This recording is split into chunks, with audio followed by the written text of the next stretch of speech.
بسم اللہ الرحمن الرحیم ایاک نعبد و ایاک نستعین۔ میں سب سے پہلے جناب شعیب شاہین آپ کا شکریہ ادا کرتا ہوں کہ آپ نے مجھے دعوت دی اور اسلام آباد ہائی کورٹ بار نے یہ فنکشن کی، جو کہ ملک کے جو حالات ہیں ان کے اوپر یہ سب سے بڑا یہ ڈیبیٹ رجیم چینج کی، کہ اس کا رجیم چینج اور اس کا فال آؤٹ، تو میں آپ کا شکریہ ادا کرتا ہوں۔ میں سب سے پہلے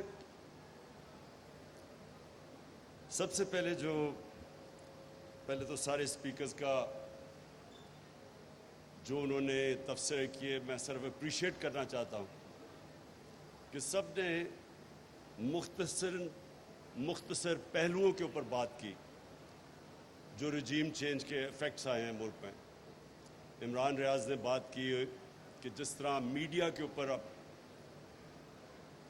کسی بھی جمہوریت میں ایسا پریشر نہیں ڈالا گیا جو اس دور میں میڈیا کے اوپر پریشر ہے، اور اس کے بعد شعیب آپ نے شروع میں ہی جو پرابلمز بتا دیے کہ ہمیں ڈفرینٹ ایریاز میں کس طرح کے پرابلمز ہیں۔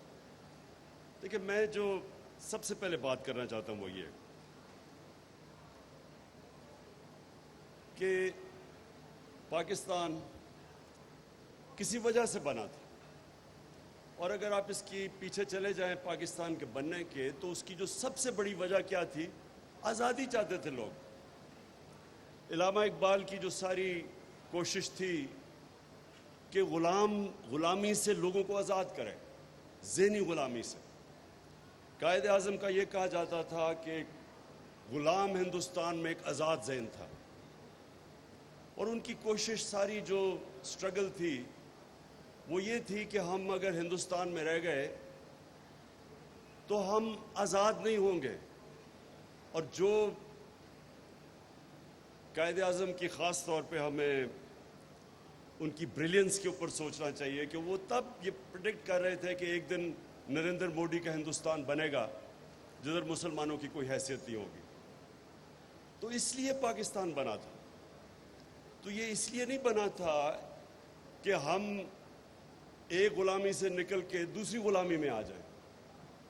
اور ہمیں یہ جو نعرہ تھا پاکستان کا، مطلب کیا، لا الہ الا اللہ، یہ آزادی کا نعرہ ہے کہ جب آپ یہ دعویٰ کرتے ہیں کہ اللہ تیرے سوا کسی کے سامنے نہیں جھکیں گے، تو یہ انسان کو آزاد کر دیتا ہے لا الہ الا اللہ۔ ہم اگر یہ دعویٰ کرتے ہیں اور اس میں مانتے ہیں، یہ ہمارا ایمان کا حصہ بن جاتا ہے، تو یہ ناممکن ہے کہ انسان کسی کی غلامی کرے اور قبول کرے۔ جو میری بڑی کوشش رہی، بلکہ میں نے رحمت اللہ عالمین اتھارٹی بھی بنائی، اور اس کی کوشش کیا تھی کہ ہمارے بچوں کو پتہ چلے کہ اگر یہ پاکستان ایک بڑی خواب کا نام تھا جس کے فاؤنڈنگ فادرز علامہ اقبال اور قائد اعظم تھے، تو کم از کم ہمیں پتہ تو چلے کہ یہ پاکستان کیوں بنا تھا۔ اور پھر جب ہم پاکستان کی جو آبجیکٹو ریزولوشن جو فاؤنڈنگ فادرز نے بنائی تھی، تو اسلامی فلاحی ریاست وہ بیس تھی مدینہ کی ریاست پہ۔ اور وہ کیوں نہیں ہمارے بچوں کو پتہ کہ وہ جو مدینہ کی ریاست تھی وہ ایک دنیا کی تاریخ کا بڑا انقلاب آیا تھا اور تاریخ کا حصہ ہے۔ ہمارے بچوں کو کیوں نہیں سمجھ کہ وہ جب اللہ ہمیں حکم دیتا ہے کہ نبی صلی اللہ علیہ وسلم کی سنت پہ چلو، تو وہ جو مدینہ کی ریاست تھی ان کی سنت تھی، اور وہ کی پرنسپلز پہ بنی تھی۔ اور جو اس کا سب سے بڑا پرنسپل تھا جو شمشاد صاحب آپ نے بتایا، وہ رول آف لا تھا۔ جب انہوں نے کہا کہ میری بیٹی بھی اگر جرم کرے گی تو اس کو سزا ملے گی، جب ہمارے نبی صلی اللہ علیہ وسلم نے کہا کہ تمہارے سے پہلے بڑی قومیں تباہ ہوئیں جو چھوٹے چور کو جیل میں ڈالتی تھی لیکن طاقتور آدمی کو این آر او دے دیتی تھی، یعنی اس کو امیونٹی دے دیتی تھی۔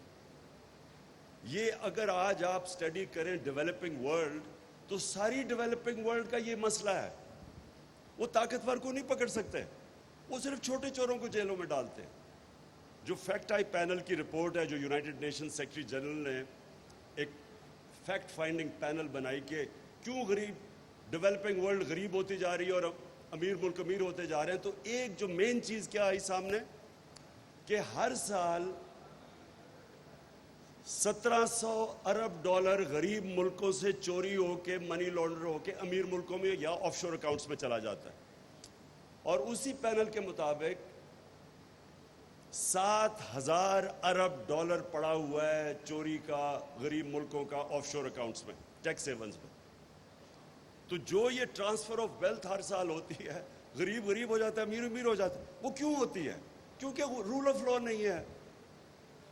رول آف لا کا مطلب ہوتا ہے ساروں قانون میں ایک برابر۔ تو جب طاقتور کو آپ چھوٹ دیتے رہتے ہیں NRO1 یا NRO2، وہ ملک کا کوئی مستقبل نہیں ہے۔ ہمارے نبی نے کہہ دیا تھا کہ یہ تباہ ہو جائیں گی قومیں، اور وہ تباہی آپ ایک ایک ملک دیکھ لیں، وہ اگر وہ تباہ ہو رہا ہے تو اس کی بیسس پہ چلے جائیں۔